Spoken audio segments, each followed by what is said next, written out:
Uh, can you see my screen? Yeah. That's good. Awesome. So I can give a quick rundown and then I'll pass it to you, Sarah and Artie, to Perfect. run the show here. So for context, for those that have just joined the Data Governance Committee, welcome. This is our space in the GovAI Coalition to work together on accomplishing two things. First off is craft the language that could be used to share data not only across agencies, but also with our nonprofit partners, our for-profit partners. Basically, that template for a data sharing agreement, especially as we're thinking about sharing data for AI. The second part is crafting a template for agencies around data governance strategy, especially as we're thinking about what you add to that strategy when we're thinking about AI. Based on our first meeting, which happened last month, we are starting with data sharing as our first focus. Basically, how do we craft a universal language that can serve as a baseline for agencies to share data across each other? And we'll go through that template to craft something that in the next couple of months we can actually use. First, I'll pass it to Sarah and Artie to kind of add any additional color there, and then we'll actually walk through the template and talk through potential additional considerations, and we'll actually be able to live edit together.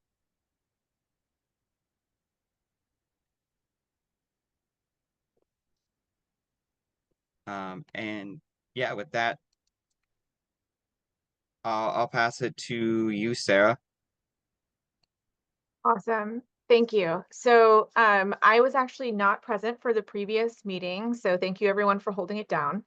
As Albert said, it sounds like one of the outcomes of the first conversation was to focus on the data sharing agreement template and body of work.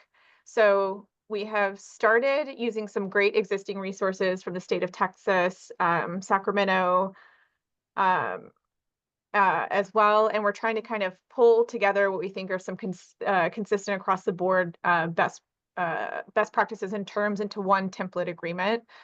So just full disclosure, this is a very drafty document at this time, but we were hoping maybe to kind of run you through the structure that we like as is current state, and I see folks are popping into the document now, and kind of talk through and kind of transition into editing in real time, if that sounds good. Okay, perfect. So with that, you guys will have to bear with me as I try to do a screen share.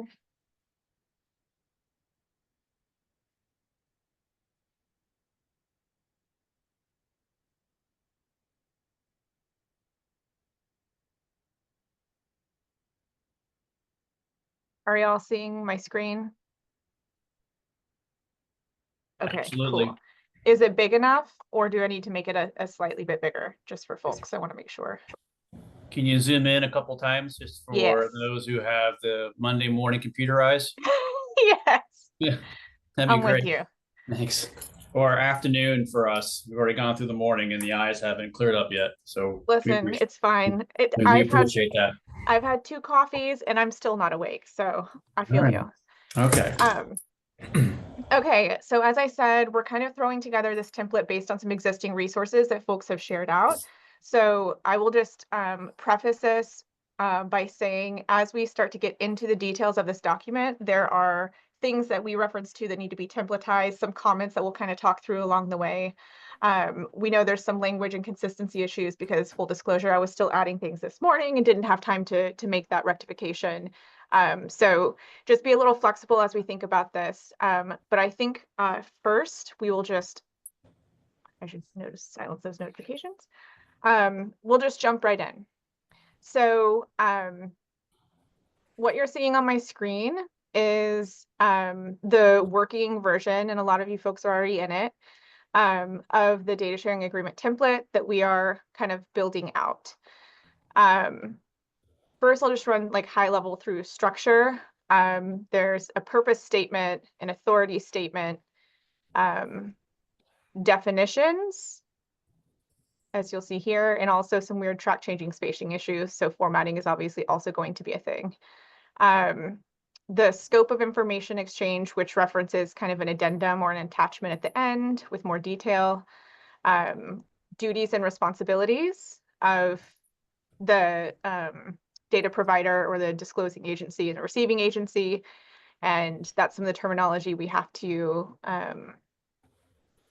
standardize on. We've also added a section of mutual responsibility. And again, you'll see things that are referenced that are HIPAA specific. That's because we took them from a different template. And that's what we still need to work on generalizing and standardizing that type of thing. So right now they're just kind of placeholders. So obligations of both or all parties in this section. Note a section on notices, Article 8 on notices. We talk about security incident and breach response in this section. More detail there. That was a lot of detail in this section, which we can determine if it's wholly necessary or not. I liked a lot of it, so I left it for discussion. Applicable laws. Then some general provisions in terms, again, the spacing is weird, but we get it. Down here, we have the scope of information exchange. So this is kind of the meat and potatoes of what will be shared. And so you'll see it early in the document referenced as attachment 1. And so that's what this is. And so this is where, like, so say I'm an agency using this. You know, the top part is something that might, I might need to change a little bit. Like I might need to add some state specific laws that are applicable. But beyond that, that the top part is supposed to stay the same. And then this attachment 1 is where I actually, specify the specific things around I am sharing, data on our pet care facilities. And it's going to include, names of dogs and cats and dates and stuff like that. Yep, exactly. Thanks. Thank you for that, Albert. Yeah. And then just because it came up in discussion and we had a great example from Sacramento County. Oh God, I can't remember. Anyway, if anyone from here is from Sacramento, I'm sorry. It was one of them. It's fine. Sacramento County. Okay. I'm sorry, I'm laughing at you over here. I'm so sorry, Sarah. Credit where credit is due appropriately, right? Okay. So I kind of just added an additional section, and this is something I think for consideration in terms of like how we want this to look. I kind of added a second attachment, like for example, if it was healthcare information, right? Then you could have this attachment as part of the agreement with some additional detail that may or may not be required around certain types of data, regulatory data, or different types. And that's kind of up for discussion if we want to include that or how we would like to structure that within our document. So for now, I just put it as an attachment 2. And some of the bits from the Sacramento County template, I liked so much, I put them in the general section, but open to shuffling around if that makes the most sense for folks. So that's what this section is. I liked the table. Some additional things around cybersecurity in this section as well. And this will just take us to the end of what we have so far. So any thoughts or questions so far on structure, or first glance, anything drastically missing, or should we just dive in? What do you guys think?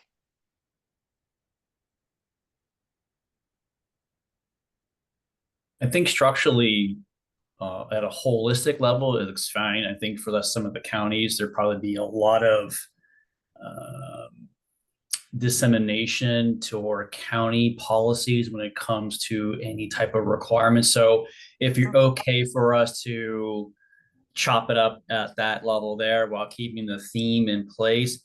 I can think before I sit here in Broward, we might really rip that apart a little bit, just given how we do things here. But I think holistically, structure wise, it makes a lot of sense. Looks good. Okay. Yeah. Okay, great. Do you want to call these interagency sharing agreements or pure data sharing agreements? Because the ISA is more of a better term of art. Since Broward has 67 lines of businesses, we would call them interagency sharing agreements, because if I'm passing from pet care, let's say, to another division, it's an ISA internally, and they have to agree on what's being shared between the two departments. Or are you just going to call it a broader DSA and let that be that, basically? Because there's some mechanisms behind that, because a DSA is between me and an outside vendor. An ISA is between departments, agencies, and you agree on the data elements being shared across each agency and who has ownership to maintain those data elements if they change. So there needs to be some ownership on the entitlements of the attributes going forward. So somebody has to govern that data. So if I do a purge, let's say I had 100 dogs that are no longer in the system, I got to change that data sharing model. So it needs to be a living document. Got it. Okay, and I think that was a part of the discussion, the scope of what we envision the DSA being used for, right, Albert? That was in the agenda, kind of like vendors, university research, right, who like non-governmental entities, right, community-based organizations, like we had a list, right? Okay. Yeah, exactly. The intent is external. Okay. Yeah. So perfect. Well, I can also see this being used internally as well, because what we don't have here is, we know people are going to use data. The HIPAA is a good example of that, right? So the new NPMR rules coming out is going to require your business covered entities to be part of AI for risk assessments, and we have a problem with that because we can't control those data element parts. That's an external sharing piece. But internally, people want to have that data for the medical examiner's office, across other things, though. So could this be a combination of external and internal sharing? Could it be both? I think it could be. I think because we lack that part here. We lack internal sharing agreements because we just have data. We all been there, got to have data. I'll just go grab it from that department. They're not going to recognize it. They don't really care. We're all part of one big team, right? No. That data could commingle something else and cause a problem and increase my risk posture by a factor of 3. But we don't want to be so restrictive that you can't use data. We had this problem in the car world. A lot of R&D people want a lot of car data for testing analysis, right? We had to put rules out there. You couldn't have VIN number for certain things. You had it in this environment. Why do you have to have all universal things for testing? So I think you need to be very specific as to what data needs to be shared and how it tends to be used. If you don't put those rules in there, then it's going to be like Google automated services in your car. Amazon's going to do whatever it wants. And if they're going to monetize that data, so they'll let them monetize the data for their own benefits, basically, too, because that can happen as well, too, basically. Thank you for that. That's definitely something to consider. I know at the city of Seattle, we run into that a lot between some of our public safety departments, specifically around health information and our state law that governs that data. So it would be an example of where that would be a requirement that we would put in place to share sometimes certain types of data between the public safety, first responder types of lines of business, but across departments, even though the city is technically one legal entity. So that's good, a good thing to consider. I made a note of it here in the comments too. And one more thing too, we started talking about this internally, the metadata as well. Do you want to share the metadata as well, or just the content data as well? Because the metadata part is something that they all want to scrape across too as well. And that's in our governance structure. We have to define every data store and every data use that's out there. Yep, I hear you. Okay. That's a good call out. Yep. And I'm just wondering, Sarah, so anytime there's a document to be signed, there's a designated person in the city, at least in San Jose, that's how it is, that only that person can sign a document on city's behalf with interagency. Oh, I guess interesting. not. How will that play out, right? If we are trying to do that within departments, I guess those are some of the considerations we have to have, like within each jurisdiction. How do we figure that out? And then I do agree on the metadata part. That's something that we are also trying to do in San Jose. And if we could build that in, especially with interdepartmental sharing, I think that would be a huge win. Yeah. And Artie, the thing is part of our soon to be released governance. We're waiting for the vendor to kind of give us the process overview. In county, we're trying to also tie it to retention too as well. So we're having a hard time with that, with those kind of questions. So it would be helpful if the template still ties back to your current retention policies for data sharing. Because if you send it over, is it for a one-time thing or is it for a period of time? And we'll have to put it in operations. Now I'm moving data between entities. And so the security part will have to measure, does that confine with policy? One of the things we're doing for our governance in DLP is, we're putting in an AI DLP component so that any data sharing doesn't coexist and go violation of our policy. So if I'm a parks and I'm going to send something over to a pet and I load something across, if it's got a sensitive piece, it's going to block that because that data is not needed for that entity. So you got to put those rules in there. So you're sharing like for like classification of data and not above sensitivity, because then it runs afoul of your security parameters. So that, I know it's a lot more technical, but if you put that in there now, you at least put all of it up front and there's no hidden surprises. 100% with you on that. So in San Jose, we've been having some discussions around data standards, and it just becomes such a huge topic that data sharing comes in there. And when you start talking about standards, retention, classification, all of that comes in, whatever you mentioned. So I think it's a good time for us to build that all into the here. Okay, great. I wanted to Chris. Oh, sorry, go ahead. I see Christopher's hands up. I don't know if that's. Oh, go ahead, Chris. So those are some great points, Dominic, that you brought up, and I really appreciate that. One of the ways that we've handled it with the county is sorry about that. Is that we've handled the internal partnerships with MOUs between the agencies that are participating in the greater data exchange. And that way the internal control every single possible agency that could be part of the data exchange, because then you have issues if one program stops participating or other programs want to participate, then you've got to go through and amend the whole framework, with additional signatures, and it can get messy. So the MOUs is a great way around having to have internal and external. Yeah, and then Chris, I hope you're doing well. The one other thing too on the external part, we're running into this now, is if they're going to have, we had a vendor change. We learned some of their sub-processors where they send data. Just got to know every entity that data is going to touch and how it's going to be used, so it doesn't break any of our rules internally, because we're very leery of sharing county data. We have to be very, very specific for that. So, and I mean, again, this is a great first start. I mean, I feel like I'm in my inner geek world right now, so I'm having a blast. I'm just taking notes in the comments of this document as we go along, if that suits everyone. Yeah, absolutely perfect. Thank you for that. Yeah, perfect. And I think I interrupted some people who were trying to talk a minute ago. I'm sorry, whoever that was. May I ask a question? Is there a release of information for the client design prior to us getting to the place of exchanging data with other agencies? Sorry, can you repeat that?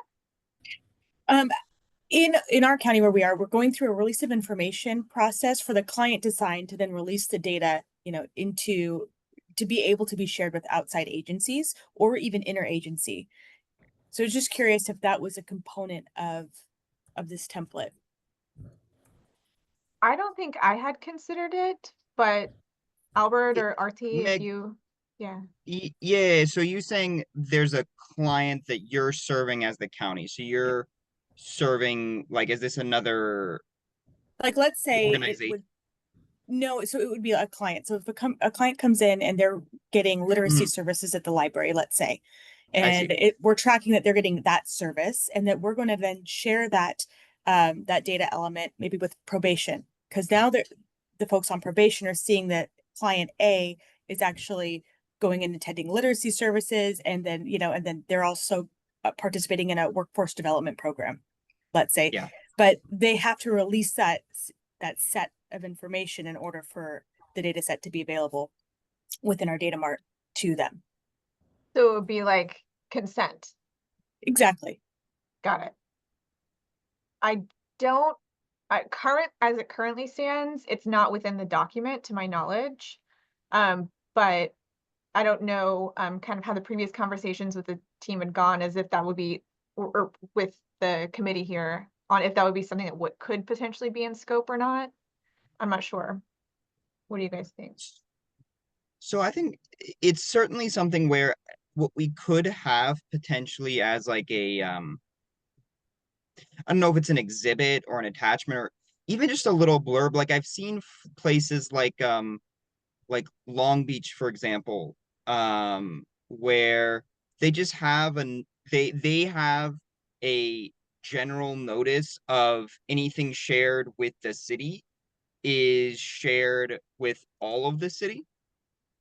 And maybe it's just a matter of providing people a quick, one sentence notice that just says, like, here's something that you can provide when people are filling out information to you or when you're handling a client.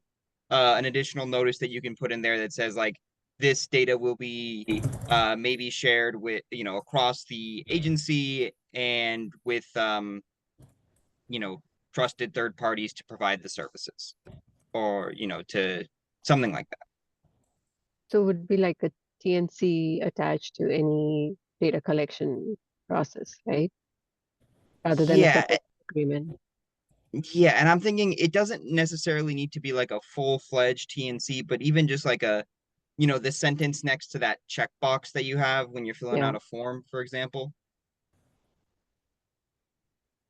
Yeah. Yeah. It depends on if there's actually a choice for the individual, I think would be the approach, right? But I think it's something we could definitely consider adding. And then providing some recommendations by way if everyone here thinks that's a good idea, to Albert's point too, around an attachment or addendum. Like we have standard templatized language for something like that that we use at the city. But if there's an option to say I don't want to, like we don't have any, we're not subject to any of the, privacy laws that some people are. We don't have one of those really in our state. Anyway, so one thought around this is, does this apply to, let's say, if we are doing this agreement with another vendor who's going to collect data on behalf of the government agency from individuals, right? And that could be the client. So I think in that case, maybe having that addendum to keep ourselves within checks of how we are going to use that data that will be collected on our behalf. I think maybe that would be a relevant place for that addition here. I have a question on that, Artie, and you having lived in Europe for a few years, I see these as controller processor. I see these as DPAs, data processing agreements. I could send you the last Schrems version that I worked with that basically talks about, if this is external for data sharing, I would put this into my contract as part of my SLAs and security standards. So I'm wondering if I see this and I get some duplications in some other documents, but to me, this is a data processing agreement for data sharing between a vendor and an entity, right? So let's say I partner with Google and I'm using Gemini as part of my AI internal tool. Certain things won't go to that. At the previous company, we had very specific items that went to Google as part of the processing control relationship. There's very specific language in there about what data goes and what they can't touch and so forth. So do you guys have something like that? I mean, that's how I envision this right now. It's a data processing agreement between entities and entities. And then you can maximize that out to internal as well. It could be an internal processing deal between two entities too as well. I don't want to muddy it, but this is really good. But I see parallels to data processing deals from that kind of side of the house, from the privacy world. Just example. I gotta learn to stop talking. I really do. I want to make sure that we hit the other folks, but I think to the point, right? No problem. No, because I think what you're highlighting, right, is for a lot of people, this can serve a lot of different applications. What I want us to focus on, right, and I see some conversation happening in the chat here. The scope of this or the purpose of what we're writing here is a baseline that agencies can use for external data sharing. Okay. And it should, like, if you're looking at it, and Dominic, this goes to you, this goes to everyone else. If you're looking at this and you're thinking to yourself, oh, this might be good for internal sharing, or this might be good for this other thing, this might be good for only this specific niche, that's awesome. Let's like actually add a comment into here, like just tag like, hey, I think this would be great for this, just so we know the different types of applications. Yeah. Because I love it. Good call out. Good call out. You see what I'm saying? You see what I'm saying, right? And that way we can kind of see both the breadth of it while at the same time focusing the scope of the work that we're doing. Perfect. Good call out. Really, really good call out. Awesome. Okay.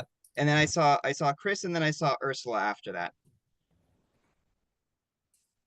So one of the other things you can do is add addendums, which would essentially incorporate your privacy impact assessment and your AI impact assessment. And that way, the bounds and needs of what data is being collected, the purpose, the retention, all that should be covered in those two assessments. And that's a real easy way just to catch them and incorporate them into the agreement. So everything is very explicitly spelled out, and everyone who is involved can always look back to that agreement and see that you've got a PIA and an AIA in place, and that would really guide the specifics of how the data is shared, collected, and to what use.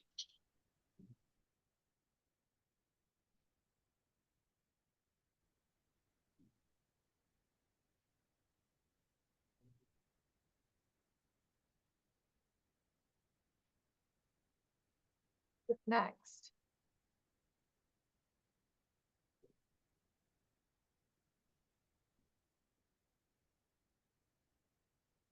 We could even, yeah, Ursula, if you wanted to jump in. Okay. Well, one, I wanted to say, awesome that you decided to refocus us back into the scope and purpose of this, because my brain was beginning to go like, wow, we're turning this into something more than what it is. But that said, the idea of addendums, things that can change, being in addendums versus being in the specific documents, is also awesome. Wondering if we can consider at the end of the day having an SOP, because it's not only the agreement is providing guidance, but there's some detailed information that's starting to come up. And when you're starting to talk about the details and how it's going to work, that's kind of a whole different document as well. But if you have something like an SOP, which kind of outlines what those details are and how to find them, then it's just totally giving guidance to being able to have a larger document, being able to organize and find what it is specifically that you're looking for, without having documents all of a sudden being in all these different places and not being able to understand context or where to find them. Blah, blah, blah. I hope I'm making sense. It's just, I appreciated the direction that you guys were going into. Yeah, Ursula, could you maybe just help ground it for me? Like, could you give me an example of what the SOP might cover? Like, I know we've been using this like animal services data sharing as an example. I'm just trying to ground what would be covered in the SOP. So let's say the SOP, we just called it, I don't know, data services, right? So then you have you would have your external data sharing agreement. You would have your internal sharing agreement. It would be all of the things that go into the standard operating procedures for data services or data governance or whatever you want to put at the top. And then all this, then everything that's covered in there that you touch on at a high level says to reference and look for this agreement or that agreement or am I making sense? I'm trying not to be too detailed because I don't know exactly how you want that to look, but Yeah, no, Place for no worries. referencing each other. Is that what I'm hearing you say, Ursula? So like if there are multiple kinds of agreements or this over here and that over here, but they're all kind of related to the same effort around sharing this data, whether it be an MOU or an internal or a DSA or an existing governing contract or what have you, just a place to like cross-reference. So you right. know, So okay. it would help connect the dots, right? And it's the standard set for the procedures that you have. Whereas the actual, and I'm just borrowing this from the military, right? So then your MOPs would be kind of how you do it, which where you're can get into specifics. But then your MOUs, your MOAs are all documents that are referenced. And so you'll know where to find them, what the context is, and why, they exist or whatever. Make sense? Yeah, like a way to, is this like a way to point to other documents that should be referenced herein, basically? Is that? Yes, but because it also is authoritative, it provides authority to all those documents as well. Yeah. Okay. Again, I'm just borrowing that from the military. Yeah. Love it. Good.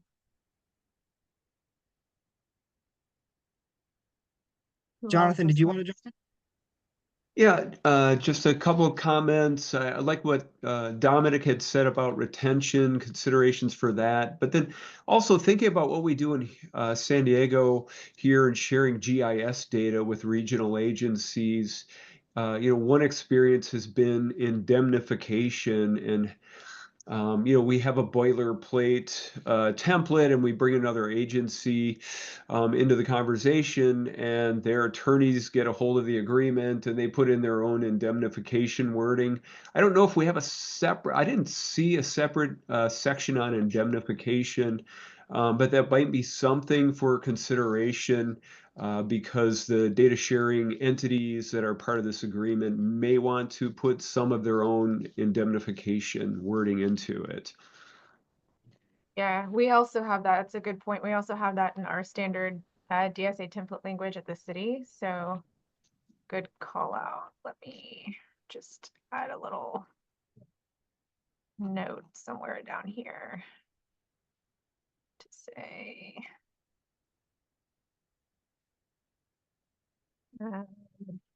Article 12, or however we want to structure it. Something like that. I already have.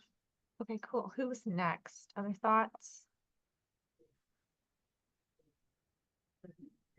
I don't know who's next. So I had something to add for ongoing assessment and auditing for a continuous improvement and seeing where the policies are maintained and then for effectiveness of this data sharing agreement to see the auditing and continuous improvements on. Do we have that section? How to ensure? Because data keeps on changing and new elements get added. And Monsi, it sounds like what you're right. If the data is evolving and changing, there's a need to like a mechanism for revisiting Yes. the agreement itself to update basically to be able to update the addendum, which lists out what data is included. Right. Okay, so maybe there's something in, maybe a comment that we put in the terms or a mention in the attachment, just something along the lines of, both party, at the agreement of both parties, this can be updated to change or include additional elements as needed. Yeah, exactly, Patrick, right? It's a living document. And adding a provision around updates and amendments to this attachment, I think is should be able to keep us flexible enough for that type of approach.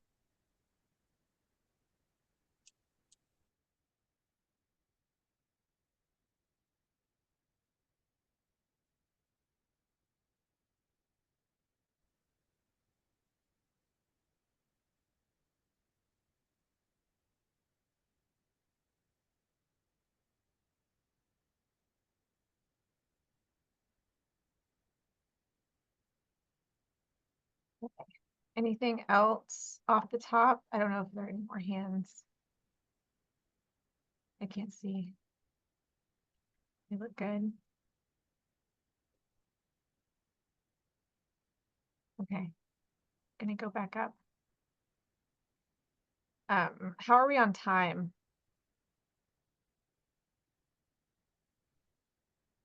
I know we wanted to close out at 55 or Oh, 5 God. before the hour.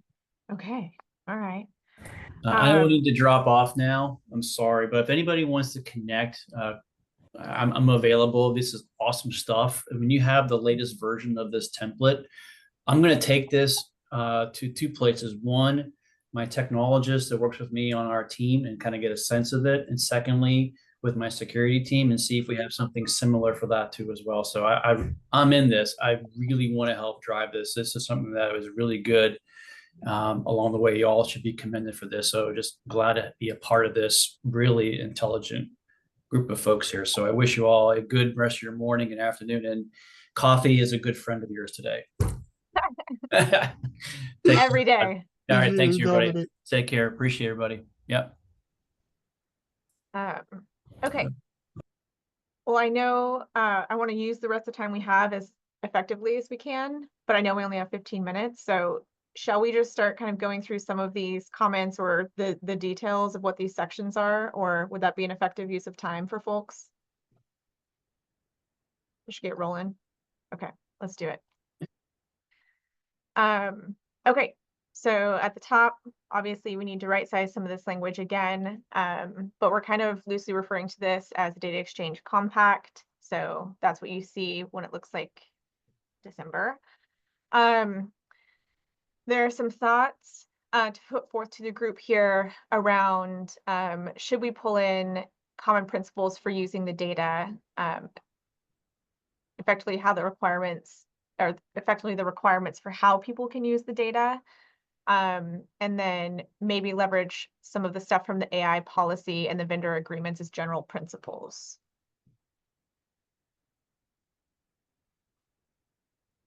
Any thoughts or feelings on that, or shall we just hold on to that as we continue to move through the document and see? I think if there is some specific information that you can provide in a metadata document, a data, any data lexicon that is being put together, and you can reference that, reference the, proper use and analysis of the data is in this document. I wouldn't put it here. I would reference it as some type of an attachment. If you have it, not everyone's going to have that for their data. I can think of the Philadelphia School District when we had a very difficult time getting data sharing with them. And part of it was, agreeing to views of the data. But, that really puts people in a very difficult position. I was not a fan of that. I think we should be able to examine the data sometimes the way that, according to our skills and according to the use cases. It's just something, that's part of the relationship building. But I think if you're concerned about the way in which the data could be improperly analyzed, it's incumbent upon the developer of the data to put that in writing in a document that's related to the metadata. Good point.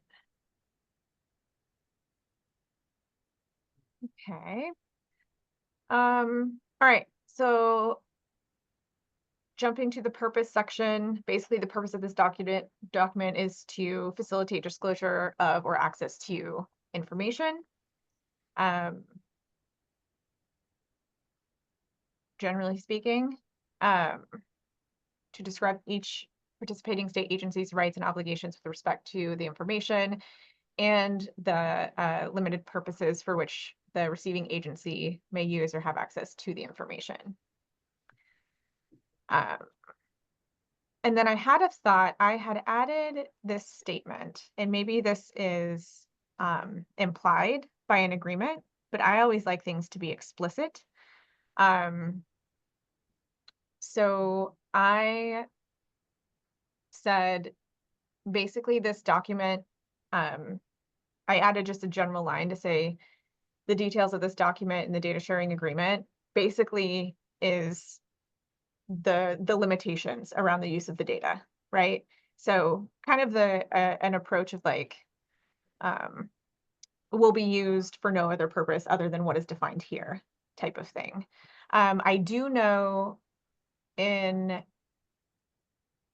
for example, the Sacramento County health information DSA template, they had some specific provisions around almost like a prohibited uses type of section. And so I didn't know if, I think there were things around like marketing, use of de-identified data.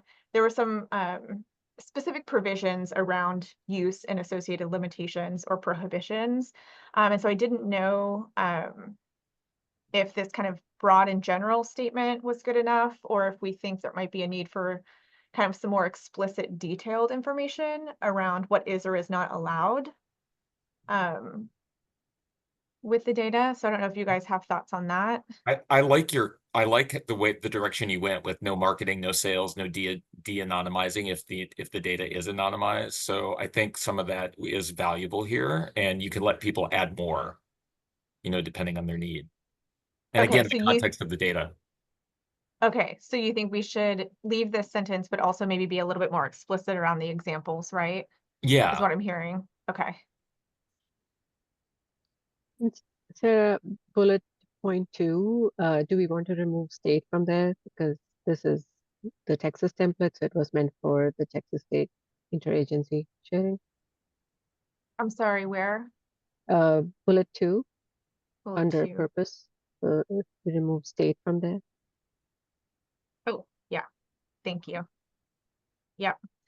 And I also don't know how you guys feel about the term confidential. I don't know how in the weeds we have time to get. I feel like that kind of speaks to data classifications a little bit, and that can be very organizations might view that word differently. So we don't have to make any decisions, but that is something to consider as we kind of, once we really get into the nitty-gritty details of it. I think it's okay, like if agencies are going to classify data that they want to classify it, I like to think that we're probably going to agree on most things, but maybe there's a little, but what's important is that the parties that use this template, that they can agree for the sake of operating. And that's something we can just let them be flexible to figure out.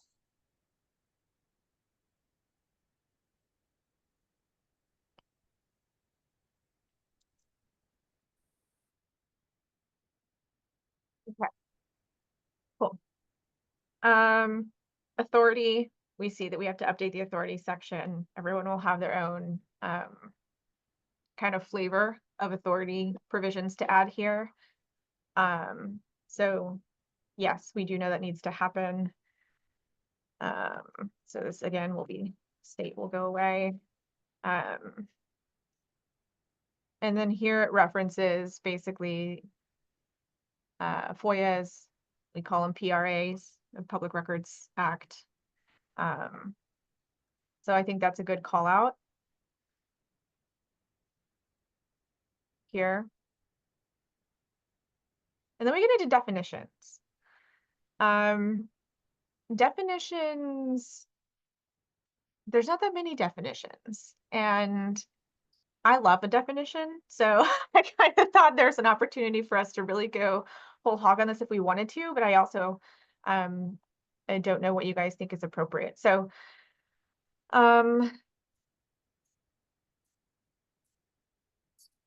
so again, some of this needs to be right size. We have a definition for authorized purpose, authorized user.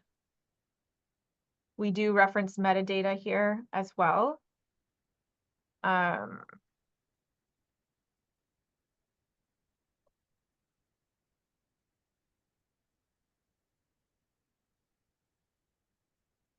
Maybe this could be a location where we define confidentiality and give that flexibility to each agency. Okay. Put this here. Okay, no, don't be weird on doing formatting things. Okay, we're all right. You know what? Yeah.